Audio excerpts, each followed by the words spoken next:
This week we're doing an extra video, a bit different from our usual Monday Thursday videos. This is the FYI show, and today's video is on the unique Australian town of Wycheproof. You may be wondering, why are you doing a video on a small Australian town? Well, you probably saw our most viewed video on the world's smallest mountain. This video included information on a mountain called Mount Wycheproof. The majority of our views came from people in Wycheproof and surrounding areas. This intrigued me, so I started doing some research and started to look into the town and its rich history. First of all, if you're interested in watching the video on the world's smallest mountain, click the link now or at the end of the video to find out more. After we created the world's smallest mountain video, we contacted the Wycheproof Facebook group and a very kind lady called Anne shared our video. This gave our video great publicity. Through Anne in the Wycheproof Facebook group, an Australian politician called Ali Cooper went on to share our video. This even further promoted our channel. Upon hearing more about this town, we realised that it deserved a video all to itself. So, we have decided to dedicate this video to all Wycheproofians out there. The small Aussie town is situated halfway between Melbourne and Mildura and is a 3-hour drive from both. The farming town may be small, with a population of around 650, but they have everything you could possibly ask for, from a chemist to a bakery to even the 2 pubs. If you need something, but you can't get it in Wycheproof, you can always travel the 60 or 90 minutes to the larger towns of Swan Hill or Bendigo. Both these towns have medical specialists and are where you would generally go if you were having a baby, for example. If these towns don't fit your need, you could always travel the 3 hours to Melbourne to get the help which you require. The closest town to Wycheproof is Charlton. Charlton is the second largest town in the Shire. Charlton has one coach which transports people from the town to Melbourne. This coach runs once a day, 5 days a week. This town is home to an annual Australia Day tennis tournament which takes place over a long weekend in January. Unfortunately, this town was flooded in 2011. Now, if you're like myself and have always lived in the city, you might think that living in such a small rural town like Wycheproof would be boring.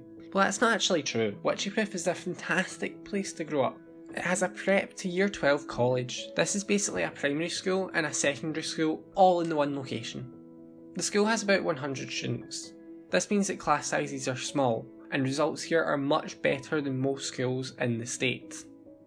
Anne, who's lived in Wycheproof for 32 years, lives just 5 minutes outside of the town centre and raised her 3 kids, now all in their 20s, in Wycheproof. She told me that our population is of 650 people, and we know most people in the town by name. Everyone waves to each other when passing in a car, and people stop for chats in the street. The bakery is a great hub for chatting over coffee. A lot of the images and information throughout this video were provided by Anne, so we'd like to personally thank her. Thank you, Anne. We thought we'd just let everyone know that we've got a few images that weren't used in the main part of the video, so we'll show them at the end. Stay tuned for that. Wycheproof is a farming community and rely heavily on rain. This form of farming is called dry farming. Now, there have been some droughts in the past, but luckily this year weather has been optimal. The town is also home to the largest sheep selling market in Mali. Mali is the greater area in which Wycheproof is situated.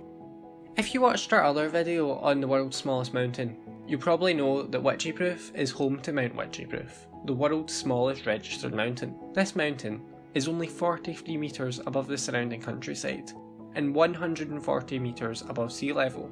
An event actually arose around this mountain. Arose on the mountain, get it? Okay, I'll keep going, sorry. This event is called King of the Mount. Men would carry a 63kg bag of wheat and race from the town's main street, Broadway, up to the top of the mountain. Women also had a similar race, which they carried a bag of foam.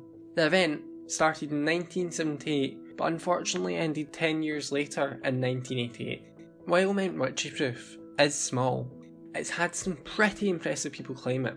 A man from Nowra in New South Wales actually did climb Mount Wycheproof and then went on to climb Mount Everest, thereby climbing the tallest and the smallest mountains in the world. He also took a small piece of rock from Mount Wycheproof to the top of Everest, so the mountains will always be connected. But how did the town get its name? Well, Wycheproof is an Aboriginal name, recognising the mount as grass in the hill. The Aboriginals would pass through the region and use the mount as a meeting place or landmark. The region is extremely flat, and Mount Wycheproof is one of the few raised areas in this region. This means that Wycheproofians have, in the past, been cut off from surrounding areas due to flooding. The town has a train track which passes straight through it. While the line is not generally used to transport passengers, it is used to transport other goods. The main street is called Broadway. It was named when an American chemist likened it to Broadway in Los Angeles, and it just seemed to catch on.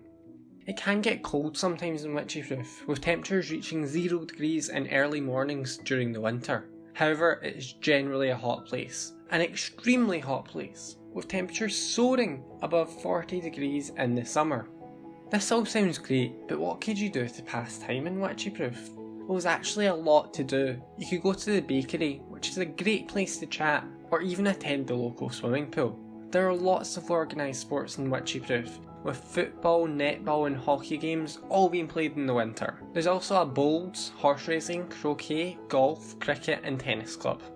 Wycheproof is home to quite a few stars, with Wycheproofians Corey Jones, Mervyn Kane, Greg Kennedy and Chris Pym all going to play in the Australian Football League. Peter Credlin, a politician born in Wycheproof, also went on to have great successes, becoming Chief of Staff for ex-Australian Prime Minister Tony Abbott. I hope you enjoyed this video, because I know I enjoyed making it. I know it's a bit different from what we usually do, but we just wanted to share this town with the world. A huge thank you to Anne Durry for all the information, publicity and images she sent, and thank you to Councillor Elaine White for the video she sent us. We bring out new videos most Mondays and Thursdays. If you enjoyed this video, leave a like and subscribe. Remember to hit the bell icon to get notified whenever we bring out a new video. If you're from Wycheproof, let us know in the comment section below. For more information on Mount Wycheproof, why not check out our video on the world's smallest mountain? Or for something a bit different, check out our video on Yellowstone supervolcano.